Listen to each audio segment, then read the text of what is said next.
Soy Janet del Carmen Chávez Ruales, docente de la Institución Educativa Agroecológico Amazónico UNAIMA, de aula multigrado. Atiendo a 38 niños entre transición, primero y segundo, en edades promedias entre los 5 a los 13 años.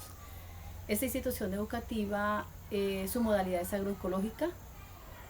Mis procesos didácticos los desarrollo a partir de la pedagogía por proyectos. Es un espacio maravilloso en el cual convergen los intereses de los niños, pero también las necesidades de aprendizaje. La pedagogía por proyectos la sustento desde los planteamientos dados a través de la red lenguaje, pero también a través de la política pública.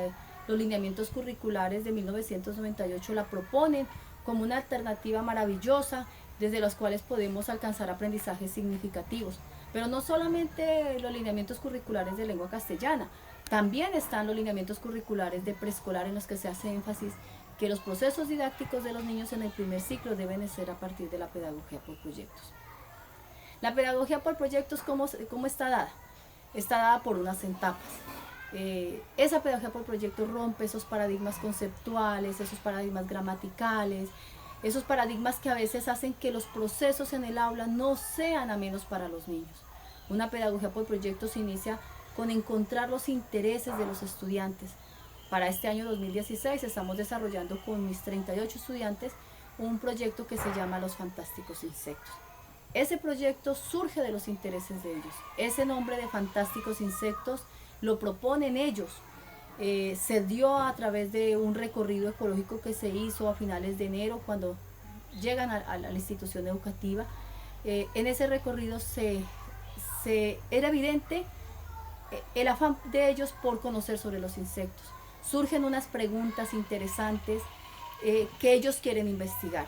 Entonces en el aula de manera democrática se llegan a unos acuerdos de todas esas preguntas, de todos esos insectos que se quieren investigar. Pero a la par de los intereses de los niños vienen las necesidades. Desde el año anterior que inicio el proceso con ellos en octubre, identifico que el problema de ellos era su oralidad. Tenían un problema de una oralidad formal, el escucharse, el respetarse. La oralidad sigue siendo la cenicienta de los procesos didácticos. Siempre estamos enfocando nuestro trabajo, nuestras tareas didácticas y de hecho las investigaciones más a los procesos de lectura, a los procesos de escritura, a la comprensión e interpretación textual, a la literatura, pero pocas veces estamos nosotros haciendo una planeación rigurosa frente a la oralidad. La oralidad debe ser la construcción de la seguridad de la voz en el aula, los niños, en el que ellos se preparen para intervenir, en el que ellos participen en diferentes situaciones de habla extraclase, en que analicen su oralidad, cómo hablan, qué deben mejorar, que reflexionen sobre su oralidad. Entonces teníamos intereses que eran los fantásticos insectos, que esta vez eran grillos, hormigas, mariposas, que se hicieron unas preguntas bien interesantes y a la par tenemos las necesidades. Esa pedagogía por proyectos está direccionada en dos planeaciones. Una es esa planeación conjunta que se hace con los niños. Esa planeación es, bueno, ¿qué queremos investigar? Entonces vienen esas preguntas científicas que ellos se hacen, como por ejemplo, cómo es un hormiguero casero por dentro, que es el del grupo de los expertos de las hormigas. ¿Qué diferencia hay entre un grillo y un saltamontes y qué clase de grillos hay en mi colegio? Que es la pregunta de los grillos. Y si la mariposa queda del mismo color de la oruga, en el caso de los grupos de mariposas que están dentro de mis estudiantes, que son las 3 preguntas que están desarrollando. Pero entonces tenemos las preguntas, ¿cómo las vamos a resolver? Ellos entonces planean que a través de videos, haciendo entrevistas, consultando y también planean unas fechas y unos productos. Ellos saben hacia dónde van. Entonces dicen, no, es que vamos a hacer un mariposario, vamos a hacer un hormiguero casero, vamos a hacer un documental de grillo. Eso se convierte en un contrato didáctico que a la par se tiene que organizar con unas fechas que son las con las cuales vamos mirando el desarrollo del proyecto. Que ellos mismos digan en dónde vamos, qué nos falta hacer, qué tenemos que cambiar o qué tenemos que reestructurar. Esa es una planeación conjunta. Pero como docente tengo que hacer una planeación que es la que me corresponde. Como el trabajo es sobre oralidad, y cuento en aula multigrado, 38 niños. Eso es un trabajo maravilloso porque me permite a mí que el de segundo jalone los de procesos de los de primero y a los de transición. No trabajo temas separados, trabajo criterios separados. Entonces, en transición, la construcción de la seguridad en la voz, el respeto por los turnos de la palabra, el que ellos participen en conversaciones, en pareja, en grupos, pero que a la par escuchen a su compañero, que contesten preguntas, que hagan preguntas, pero frente a una oralidad formal. Aquí la oralidad formal son los insectos, entonces se forman mesas redondas, hay debates, por ejemplo, un debate en la elección del nombre del proyecto. Eso vamos en transición. Y en primero que, pues que participemos, que se preparen para intervenir, que participen en actividades de oralidad extracurriculares, extra clase. Entonces cuando vino el asesor de Ondas Conciencias y yo le sustenta su proyecto. Y los de segundo, todos estos criterios, pero aún con mayor complejidad. Entonces, que ellos analicen y reflexionen, bueno, ¿cómo estoy hablando? ¿Por qué hablo así? ¿Cómo lo hablo? ¿Qué debo cambiar? ¿Cómo mejorar mi oralidad formal? Las diferentes situaciones de oralidad que hay. Para ellos se establecen esas actividades como una secuencia didáctica que va a la par con el proyecto. Pero también hay unas actividades que son actividades permanentes en ese proyecto. El recibirlos todos los días con una lectura en voz alta, el cantar, el leerles el libro, por ejemplo, en este caso, Lobito aprende a ser malo por lectura por entregas, el jugar, el conversar, todos los días conversamos, ellos conversan entre parejas, 5 minutos, también conversan conmigo, me hacen preguntas, inquietudes que tienen. Eso se da alrededor de un espacio de una hora, hora y media, dependiendo cómo sea de significativa la situación. Pero hay otras actividades que son unas actividades independientes. Esas actividades independientes son esas que surgen. Por ejemplo, el Día de la Mujer. Analizamos por qué el Día de la Mujer se celebra, se conmemora. Vimos diferentes documentales donde todas las mujeres somos iguales. Lo que nos hace diferentes es nuestra cultura. Y terminamos abordando a Malala, conocimos a Malala, porque era Premio Nobel de Paz. Le hicieron una carta a Malala, una escritura colectiva, donde la invitan al colegio. También otra actividad independiente fue el Día del Idioma, entonces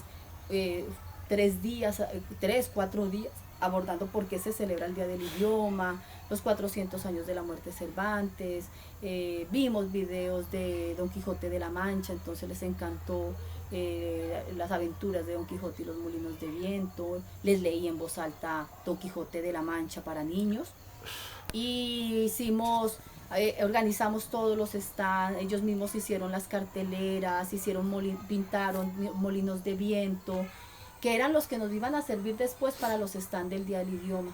El Día del Idioma entonces se hizo una maratón de lectura por entrega, lectura silenciosa, lectura en voz alta, lectura compartida. Y finalmente también hicimos una actividad independiente que fue la visita al hogar de paso de la Universidad de la Amazonía, una invitación que nos hizo el docente encargado del hogar de paso. En ella los niños tuvieron contacto con los animales que han sido decomisados, que son animales de especies propias de nuestra tierra, silvestres, y que están en vía de extinción. Entonces tuvieron contacto, el verlos sufrir, el verles contarnos la historia de vida del animal, el dónde fue decomisado, en qué condiciones fue decomisado, el escuchar a Juan Pablo que no se pueden devolver otra vez al bosque porque pueden morir, porque ya se acostumbraron a que les den con vida, que les cambiaron sus hábitos, hace que los niños tomen una conciencia ambiental. Esas actividades son independientes. Entonces la pedagogía por proyectos está enmarcada en unos intereses de los niños, las necesidades, porque si nos quedamos a veces con los intereses podemos caer en un activismo. Unas actividades permanentes, unas actividades independientes, pero también pueden emplearse talleres. Entonces, por ejemplo, se hizo esta semana un taller sobre oralidad en el que analizábamos unos videos en los cuales ellos explican su proyecto y empezábamos a analizar esas muletillas, se empezaban a analizar, por ejemplo, que tal compañera no estaba pronunciando bien la S, y empezamos a analizar de manera específica la oralidad, pero esa oralidad no separada, sino de los mismos videos. como se está trabajando oralidad, el punto fundamental son los videos y los audios, porque son ellos lo que tenemos que analizar.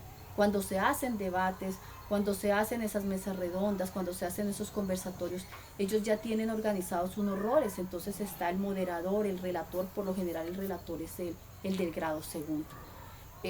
También al final el proyecto está en ejecución y se envió a Proyecto Ondas Conciencia, ellos lo sustentaron, fue aprobado, con eso tenemos los recursos para poder llevar a cabo el documental, poder que ellos realicen el documental, poder que realicen el mariposario, poder que ellos hagan su hormiguero casero. Y ahí el proyecto entonces tiene una transversalidad. Ahí se convierte en un proyecto pedagógico, cuando convergen otras áreas, pero no llegar por decir, ya estoy haciendo transversalidad. Entonces, ¿qué voy a abordar? Por ejemplo, en este caso, vamos a abordar el pensamiento numérico, pero también el pensamiento espacial y sistema geométrico. Vamos a abordar el pensamiento métrico y sistema de medidas, en el caso que tienen que organizar el mariposario, tienen que medir, también tienen que hacer cotizaciones, cuánta plata, cuánto presupuesto nos van a dar y en qué lo vamos a incluir. Abordamos ciencias naturales desde el entorno vivo, el análisis de los seres vivos. Analizamos competencias ciudadanas, el respeto al medio ambiente, pero también el compartir y el aprender a trabajar en equipo. Abordamos artística desde la sensibilidad, cuando hacemos esos recorridos por los senderos ecológicos, cuando vemos las hormigas con las lupas, cuando tocamos las hojas, cuando estamos. Entonces, el apego por proyectos me permite a mí no estar planeando por separado, sino que tengo un proyecto y desde ese proyecto ubico secuencias didácticas desde las cuales estoy organizando todas las materias. Hay materias, por supuesto, que no se pueden incluir, pero uno trata de que todas estén incluidas ahí y hace que los niños no vean su aprendizaje como islas separadas. 2 horas matemáticas, 2 horas lenguaje, 2 horas ciencias naturales, sino que le permite ver un todo y frente a eso de sus intereses. Finalmente hay que hacer una evaluación, al final hay que hacer una evaluación, pero existen 2 evaluaciones. Una evaluación que es la evaluación que ellos hacen sobre cómo nos fue en el proyecto, que de esas actividades conjuntas que planeamos, qué tanto se lograron, hasta dónde se alcanzaron, qué tanto aprendimos. Y también está la evaluación que es vista desde la oralidad. De esta manera los invito a todos a que trabajen la pedagogía por proyectos, un espacio que permite aprendizajes significativos, pero un espacio donde los niños aprenden desde sus intereses.